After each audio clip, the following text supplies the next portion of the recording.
Everyone, मैं हूँ Iqra Mukhtar and you are learning at Iqra Mukhtar maths academy. आज की इस वीडियो में हम लोग डिस्कस करेंगे theorems on differentiation and the first theorem is the derivative of a constant function is zero. किसी भी कांस्टेंट फंक्शन का जो डेरिवेटिव होगा वो हमेशा ज़ीरो के इक्वल होगा। लेट्स सपोज वो कांस्टेंट फंक्शन हम 2 ले लेते हैं। जब हम इसका डेरिवेटिव लेंगे that will be equal to zero. इस 2 की जगह पे लेट्स सपोज हम 5 ले लेते, 8 ले लेते, 9 ले लेते, वट एवर। जब भी हम किसी भी कांस्टेंट का डेरिवेटिव लेंगे वो हमेशा इक्वल टू ज़ीरो होगा। अब क्यों इक्वल टू ज़ीरो होगा, इसके रीज़न को हम लोग देखते हैं। फॉर एग्जांपल, अगर हम कोई भी फंक्शन ले लें, let's suppose y is equal to 2, इसको ग्राफिकली शो करते हैं तो यहाँ पे 1 हो जाएगा, यहाँ पे 2। y is equal to 2 will be a straight line, graph पर एक स्ट्रेट लाइन होगी ये y is equal to 2 function की। हम जो डेरिवेटिव की डेफिनेशन पढ़ते हैं which says that the derivative is the instantaneous rate of change. Derivative हमें क्या देता है, लम्हा ब लम्हा रेट ऑफ चेंज देता है। लेकिन हमने कांस्टेंट फंक्शन का जब ग्राफ ड्रा किया है that is just a straight line, इसमें कोई भी चेंज नहीं है। तो इसलिए ये जो हमारे पास कांस्टेंट फंक्शन है अपोज करता है the definition of the derivative. That's why we say that the derivative of a constant function is zero.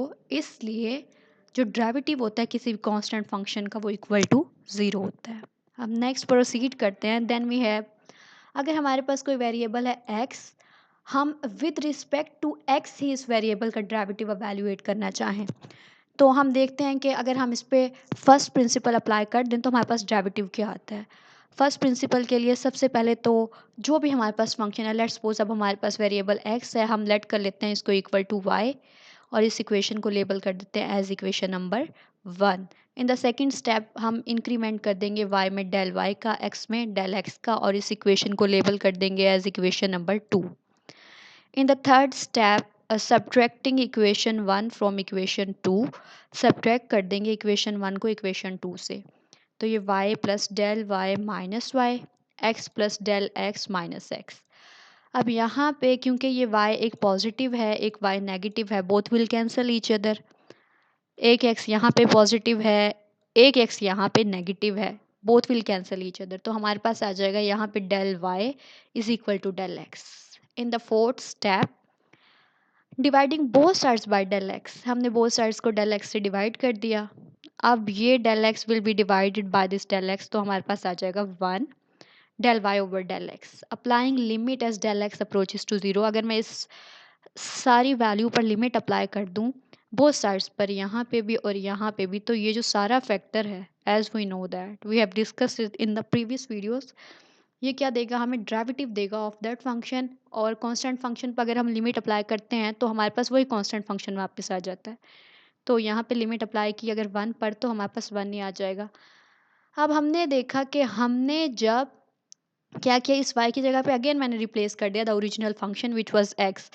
जब हम किसी वेरिएबल का डेरिवेटिव लेते हैं with respect to the same independent variable, अगर यहाँ x है यहाँ पे भी x है, तो हमारे पास उसका डेरिवेटिव क्या होगा, हमेशा इक्वल टू 1 होगा। I hope it will be clear to you. Next proceed करते हैं। अब नेक्स्ट हमारे पास है पावर रूल। इससे हम लोग इजीली अवेल्यूएट कर सकते हैं डेरिवेटिव्स को। अब पावर रूल क्या कहता है कि जब भी हम कोई भी हमारे पास वैल्यू है, लेट्स सपोज एक्स स्क्वायर है, एक्स क्यूब है, हमें उसका डेरिवेटिव लेना है। तो पावर रूल सेज दैट कि हमारे पास जो भी फंक्शन है, जो भी उसकी पावर है, तो उसका जब हम डेरिवेटिव अवेल्यूएट करेंगे तो उसकी पावर 7 आ जाएगी, वो फंक्शन आ जाएगा। और क्या होगा, पावर से हम क्या कर देंगे, 1 को माइनस कर देंगे, n-1, और विदाउट पावर डेरिवेटिव ले लेंगे where n is any rational number. n कोई भी रैशनल नंबर हो सकता है।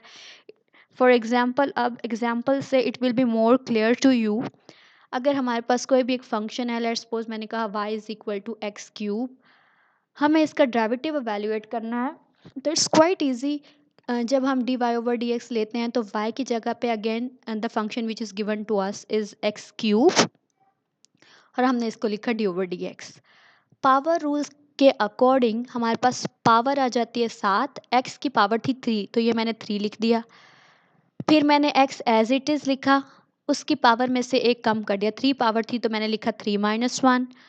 d/dx विदाउट पावर डेरिवेटिव, तो ये x लिखा, तो यहाँ पे आ जाएगा हमारे पास 3।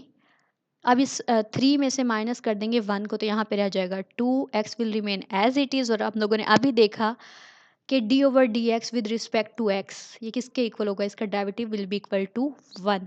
तो ये हमने क्या किया, पावर रूल अप्लाई करके डेरिवेटिव को वैल्यूएट कर लिया इजीली। अब नेक्स्ट, अगर क्योंकि यहाँ पे हमने कहा कि where n is any rational number, n कोई भी रैशनल नंबर हो सकता है। यहाँ पे तो सिंपल मैंने एक नंबर लिया, लेट्स सपोज अगर मैं इस तरह से कोई वैल्यू ले लूँ, कोई फंक्शन ले लूँ कि y is equal to x raise to the power 2/3। अब हमारे पास कोई इस तरह का फंक्शन है, इसका डेरिवेटिव लेना है dy/dx, y की जगह पे हमारे पास यहाँ पे क्या है, x raise to power 2/3 insert कर दिया। पावर रूल अप्लाई करेंगे, power 7, x as it is, power में से एक कम, पावर थी 2/3 -1 कर दिया विदाउट पावर डेरिवेटिव, तो d/dx और ये साथ लिखा x, ये 2/3 as it is, x as it is. अब क्योंकि हमारे पास ये है 2/3 -1, एलसीएम ले लेंगे, डिनोमिनेटर में हमारे पास आ जाएगा 3, यहाँ पे रहेगा 2 एज इट इज़ -3 आ जाएगा। एज वी नो दैट ये जो सारा फैक्टर है ये इक्वल टू होगा 1, क्योंकि हमारे पास x का जो डेरिवेटिव होगा विल बी इक्वल टू 1। अब ये 2/3 as it is x, 2 -3 will be equal to -1, -1/3 will be the derivative of this function. I hope it will be clear to you. If you have any confusion or query, you can ask me in the comment section. That's it for today. Thank you.